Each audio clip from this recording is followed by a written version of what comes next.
So during the ceremony, what we're going to do, I'm going to talk for a bit, and then during the actual ceremony, what we'll do is Jessica is going to be leading the group. We're going to be the first ones to go around and circumambulate the Buddha and put tea on him, and then put some flowers on him. And then we'll come back up here because we got stuff to do up here. And then Jessica will start the Heart Sutra at that point, and you'll do the same things, circumambulate the tea and then the flowers, and everyone just follow her together. So you all will do that. And then the people online, I sent an email, I don't know if anybody got it, but that you guys too could also do this ceremony where you are. If you have a baby Buddha, you can do the same thing. Or if you don't, that's fine too. You can just have some, if you have some flower petals, if you've gotten some, you can spread those around your altar and maybe the pathway that you're walking inside your house. That would be kind of a nice way to kind of improvise if they're not being here in person. So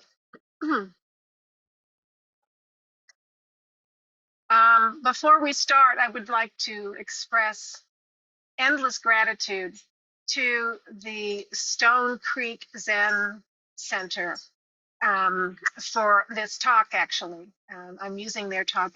I think it's so lovely, and it's kind of going to be a tradition now to use it.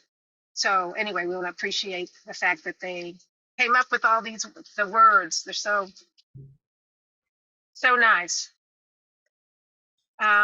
So I want to start with the story of the Buddha. Now, the story of the Buddha clearly is a myth, as you will see. Parts of it are mythological. And at the same time, it speaks to us today, here today, to us. So we'll start. Once upon a time, many, many, many years ago, in the mountains of a place that is now called Nepal, there was a kingdom there, and the queen of the kingdom was named Maya. Now, Maya means love, as the queen loved. And so she was pregnant with her first child. And one night she dreamt of a large elephant with 6 horns.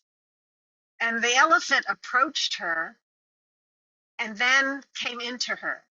And he did it in a strong way, in a mighty way, but it was also gentle. So when she awoke, she thought, I think this is a really significant dream. So she told her husband about it, Suddhodana, and they decided they need to talk to somebody who really knows about stuff, really knows about the spiritual world and so forth. And so they went to what was presumably an astrologist. And these were not just people who told your fortune, but astrologists in the Indian tradition, historically and currently, are people who know a lot about the world. They know about plants, they know about animals, they know about the weather. They have so much knowledge about the natural world. And they also know what the stars mean, what they're telling us, and what the plants are telling us, what all the natural world is telling us, and then they know how to interpret dreams. So that's who Suddhodana and Maya went to with their questions. And so the astrologist said, yes, indeed, that sounds like a very significant dream. And what it's indicating is that you will have a child, and your child will be powerful and mighty. And He will be a king in the full sense of the word. And so the parents were pleased. And so they went on. Shortly after that, Maya could feel that the time of her birth was nigh. And so, as was the tradition of her ancestors, she was going to go to her home where she was born. That was the tradition at that time. And so she started with her entourage traveling. And she came to a place called Lumbini Park.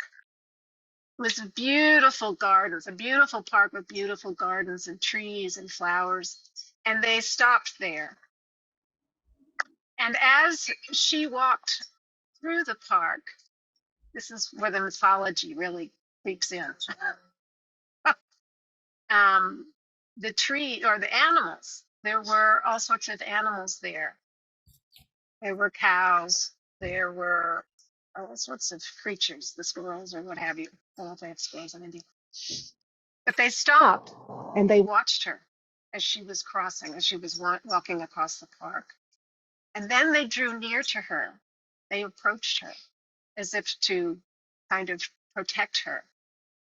At the same time, the plants were seen, the flowers that were there seemed to turn their blossoms toward the mother with her going to be her new child. And at that point, there was a sal tree where Maya was standing, and it was as if the sal tree leaned out its branch so that Maya could hold on to it. And as she stood there, she gave birth to a beautiful baby boy. So, as I said, this is the part where we realize this is a myth. And like all good myths, in some parts it's really hard to believe, hard to swallow. And some people can say, oh, that's a silly story. And some people can say, oh, that's preposterous. But we do know that the Buddha was a historical figure. Scholars will tell us that. He was a historical figure. And some of these details, well, maybe not, maybe yes. Nonetheless, it's important to keep in mind that there's a reason for this mythological quality. So it's like a poem that's trying to describe something that's very beautiful and not necessarily factual, and maybe something complicated. So we might bear this in mind with these details. So as soon as the baby was born standing up. Again, a little detail that may seem odd. And then he took 7 steps. And he pointed to the skies and he pointed to the ground. And he said, I am the world honored one. In all the world and universe around, what I am is honored by the earth itself. And so it is told that the Buddha was born in our world. So today we stick with this story. And we could celebrate the birth of Buddha thinking it's the birthday party for some mythological guy who lived thousands of years ago. That's okay, but that's not really the point. Because the point of Buddha's birthday is to take a day out to celebrate a Buddha being born. But to do that, we have to understand what a Buddha really is. Scholars mostly agree, as I said before, that there was, in fact, a historical man living in this region of the world at this point in time. He was a great teacher and a great person. And today is as good a day as any to think about or to really thank this person for what he brought to the world.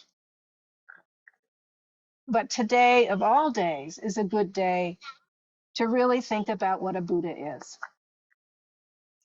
So, Buddha is not limited to one person.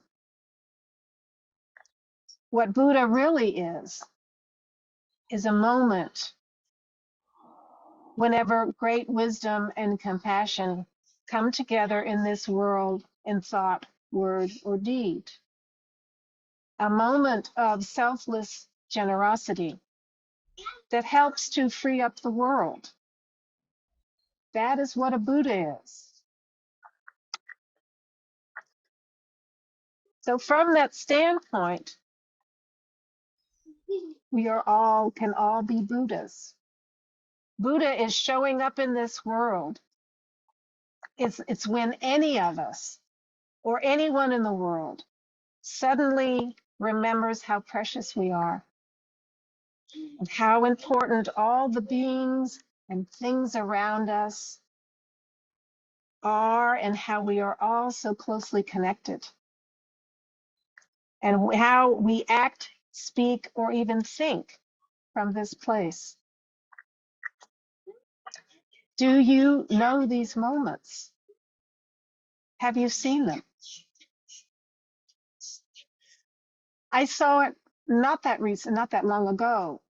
During COVID, I went to the dollar store and I was 4 or 5 people back from the cashier.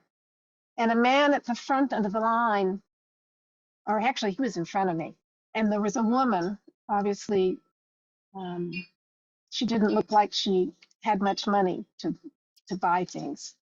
And this guy said, "I'll get hers, no problem." That's a Buddha. That's a Buddha coming forward, being kind to someone they didn't even know. Usually we consider ourselves as, I'm here, and all of you, all the rest of you are over there. We're separate individuals. We feel totally separate. But suddenly, in a moment, that separation dissolves, even if for a second, and somebody, sometimes even ourselves, acts with tremendous kindness and deep, deep knowing of what is good and what is right to do in the moment. That is a Buddha being born. There are Buddhas that last for ages, and there are those Buddhas that last only for a second. But it doesn't matter. They are all wondrous gifts to the world. Moments of Buddhas showing up are ours to receive and ours to give, and both are ours to celebrate. We talked about these moments specifically in the recent retreat with Peg and Flint, and they had us mention moments like this in our lives that we had either participated in or that we did some kind things, or were able to see the interconnectedness of everything, or we saw it, or we actually did it. We're all Buddhas. We all have the potential for being Buddhas. So today, let's take a little time to remember to be joyful, to be thankful, and to even enjoy having a party together. For the truth of great wisdom and kindness arising in our hearts, arising in others, and greatly benefiting, nourishing, awakening, delighting, freeing up, and honoring the world.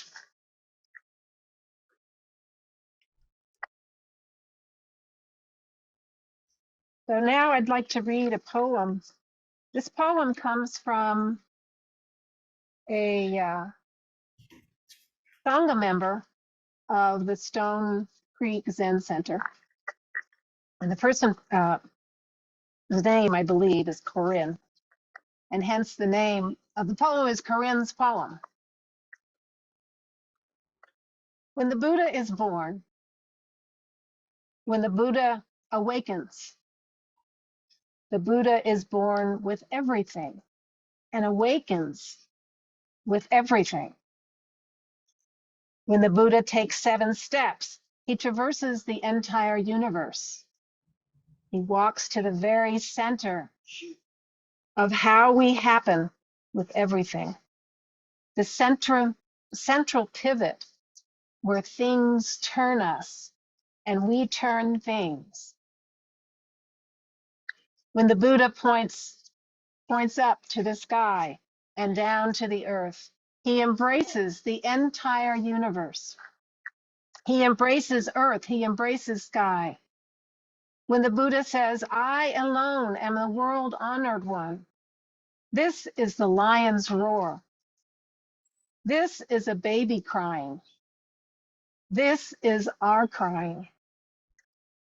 This is our great laugh, a quiet truth, a gentle rain, bright sunshine in April. When the Buddha says, I alone am the world honored one, he expresses our true nature, our Buddha nature, how in the truth of relationship, everything gives us life. Everything upholds just this moment of just this person. The world honors this. And then the celestial flowers bathe the Buddha. Like this, everything and everyone in the universe bathes the baby Buddha. The world honors this. And then celestial flowers bathe the Buddha. Like this, everyone and everything in the universe bathes the baby Buddha. The world honors this. And now today we bathe the baby Buddha, just like he was born today. This is participating in the birth of the Buddha. This is participating in awakening as total relationship. This is joining the reality of the birth of the Buddha. It may be part of our practice to take care of awakening like a baby, like bathing a newborn baby. Our awakened hearts may need such tender care. Celebrating the birth of the Buddha is celebrating awakening in the world. The Buddha was born and the Buddha is born in the world. Awakening is not obstructed by birth. Awakening is not obstructed by the world. The world is where the Buddha is born. The world is where awakening lives. The world rejoices when a Buddha is born. The world rejoices when awakening is born. Today we join the rejoicing of the world.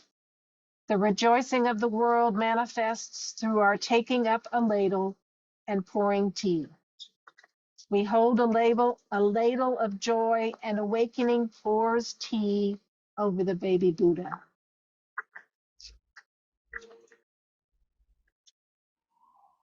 Okay.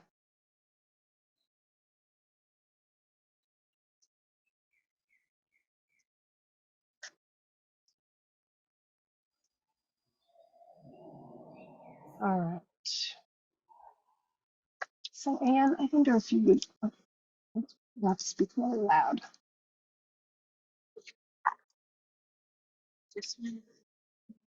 Yeah, I'm happy. On this happy occasion of the Buddha's birthday, flowers bloom and the wind carries their fragrance throughout the world. The way of love and truth that Shakyamuni opened so many centuries ago continues today, right here, right now, in our hearts and minds. Enlightened and ordinary beings on earth and in the heavens honor him for his great gifts to us. His teachings sing out all over the world and expand across the universe. Everything is refreshed by this sweet Dharma rain. May the flowers of clarity and kindness bloom everywhere for the welfare of all.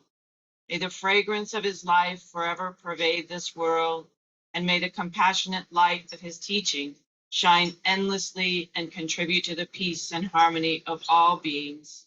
As we pour fragrant water over the Buddha, may all beings' hearts be lightened by truth and love. Okay, so now we'll be doing the circumambulation. When we get back up here is when you'll start.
We're looking for phones.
Heart, great wisdom, great perfect wisdom sutra.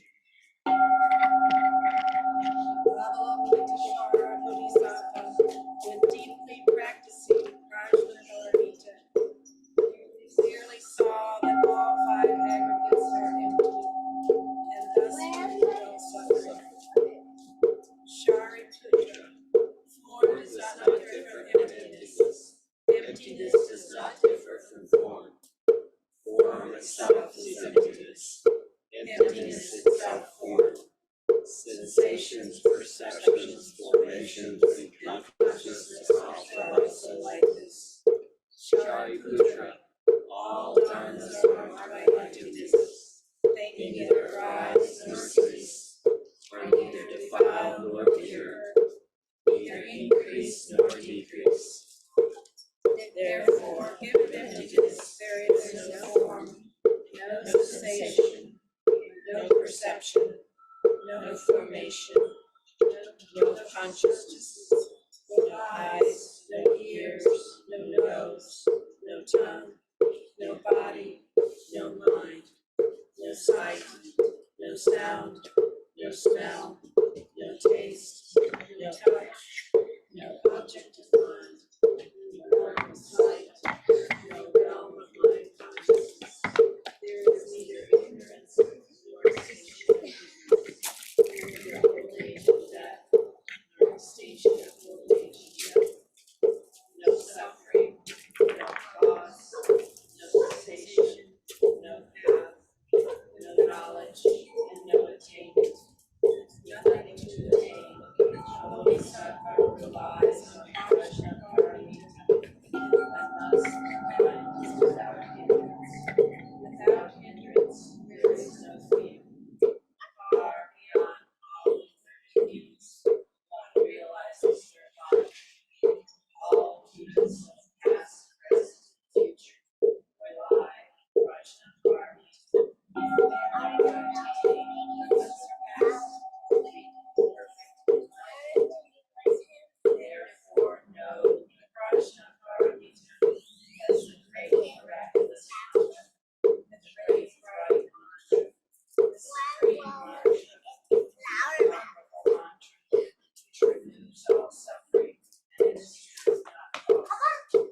Therefore we proclaim the Prajnaparamita mantra, the mantra that says, Gate, Gate, Paragate, Parasamgate.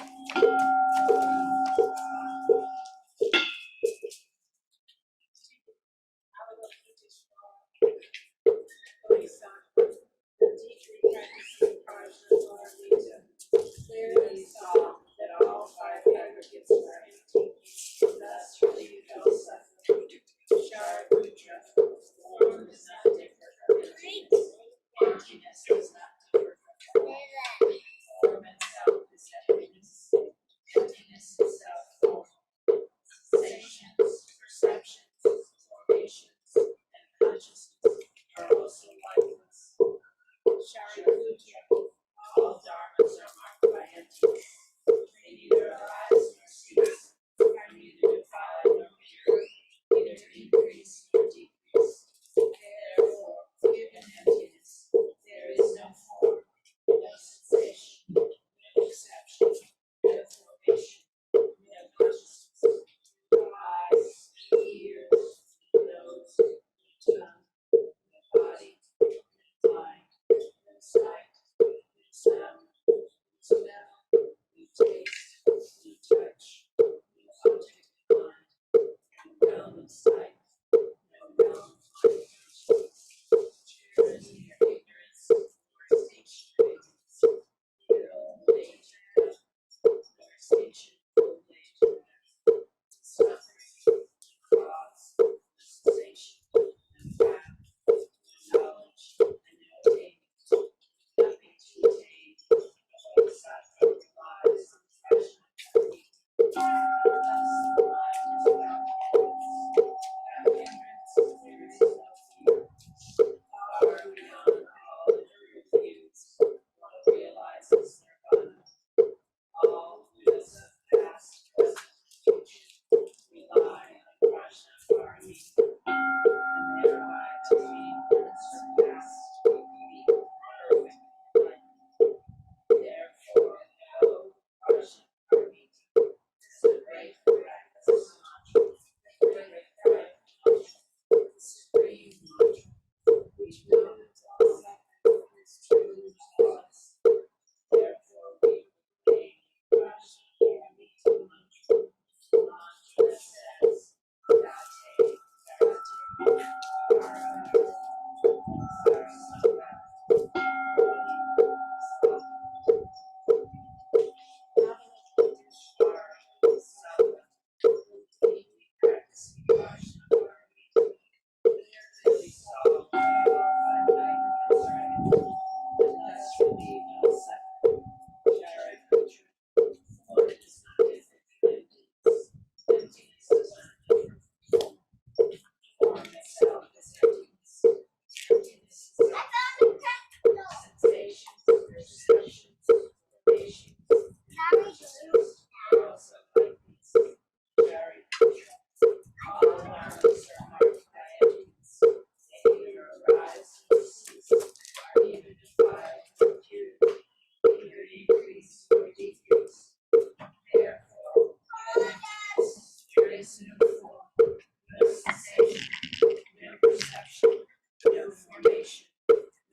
which removes all suffering and is true, not false. Therefore, we proclaim the Prajnaparamita mantra, the mantra that says, Gate, Gate, Paragate, Parasamgate, Swaha.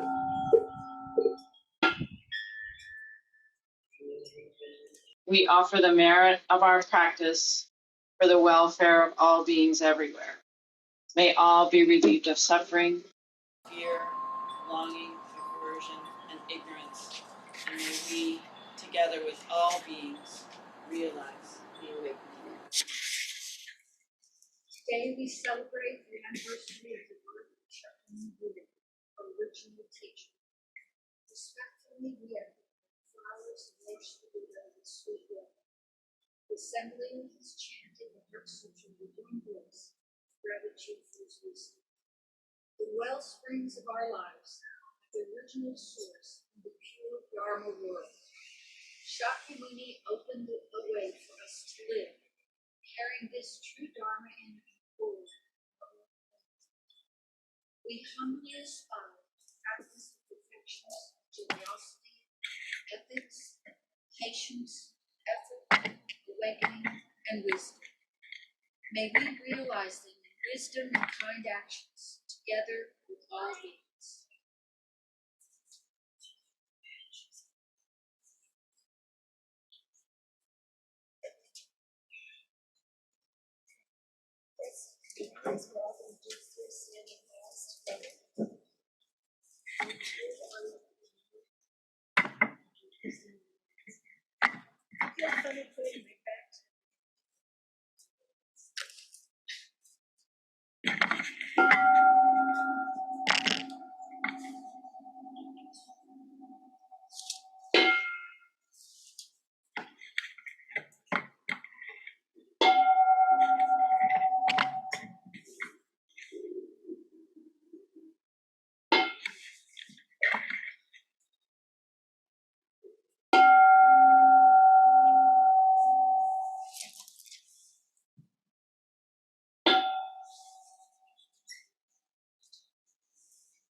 Refreshments.